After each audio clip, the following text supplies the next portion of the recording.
Welcome back to life. Yeah. We had a crib.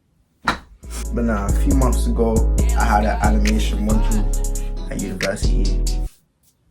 And my teacher didn't like my animation. So today, we're relearning animation from scratch.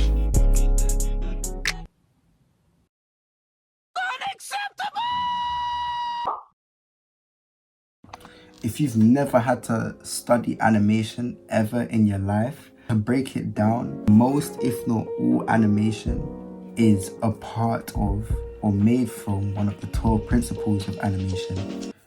You can go do your research on that because I'm not explaining that. So for today, I kind of wanted to start with one of the first ones, squash and stretch, which essentially is the idea that when an action takes place, it squashes and stretches.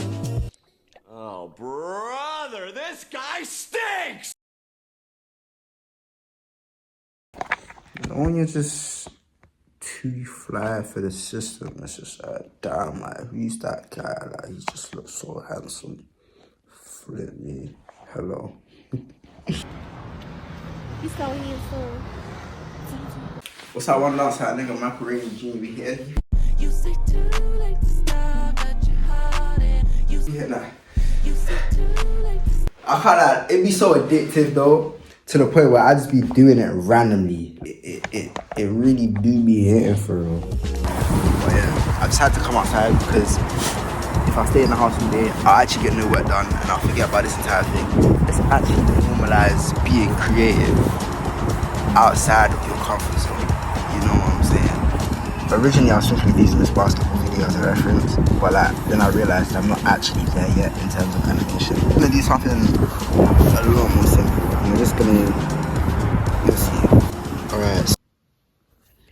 Alright, so I'm realizing throughout this entire video, I never actually properly explained how squash and stretch works. Essentially, when an object comes into contact with another object, it squashes. And then when it's released from that position, it stretches back out and then goes back to its original state. Think of it like a bouncing ball. When you throw a bouncing ball, not actually, this is obviously I'm talking about in animation. When you throw it, it stretches while it's in motion, and then when it comes into contact, it squashes, and then when it's released, it goes back to its normal state. Yeah. Anyways, let's get back to the video, man. So the idea that I had is to have a ball kind of jump into focus from like the back to like foreground, and then jump again, but this time before it lands, it kind of just floats or like hovers and then lands, if that makes sense.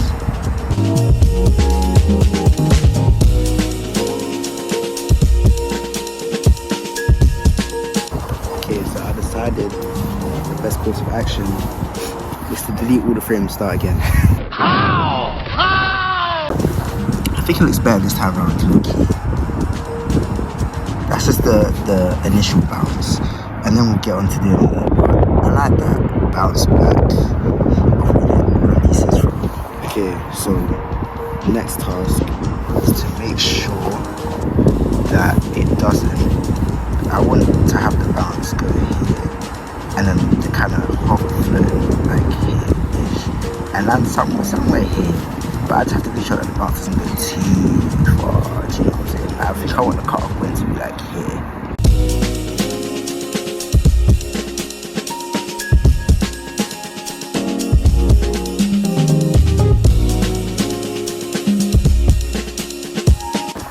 I can't lie, it's actually getting cold.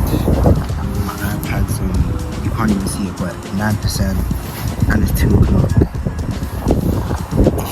If you live in London, you know what 2 o'clock is. It means time to get home before the school kids come outside, you get me? Anyways, I'm gonna You saw him soon. I kind of get back to work, you feel me? Since this is charging, I'm gonna just export all these frames and put them onto probably a baby anime so that we can use this nice piece of hardware. Why? Why? I'm not even sure if that was a why, but it felt like it. Pause. I'm gonna export the frame so I can use the graphics tablet. Is what I meant to say. Lord. Guys, I literally have to go back. I literally have to go back.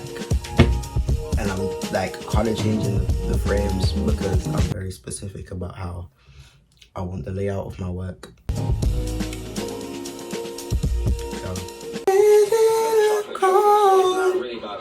But what if it was?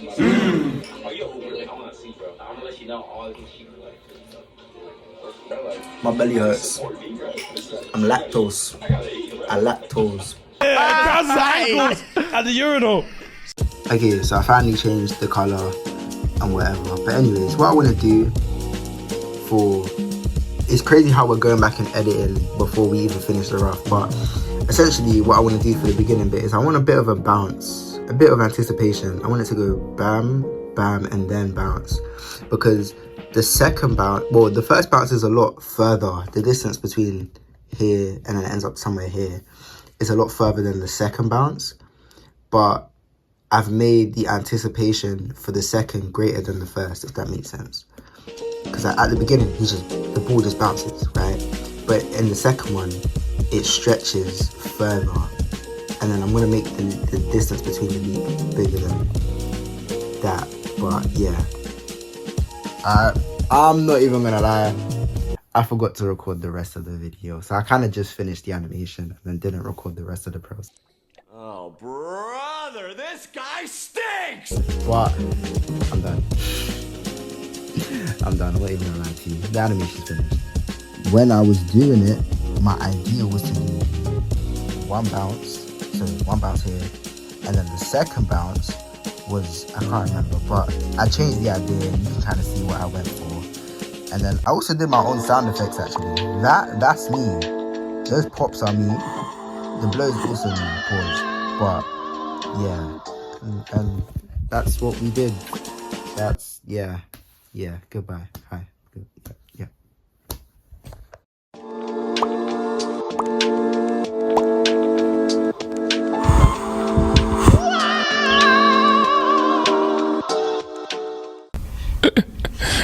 Sensational.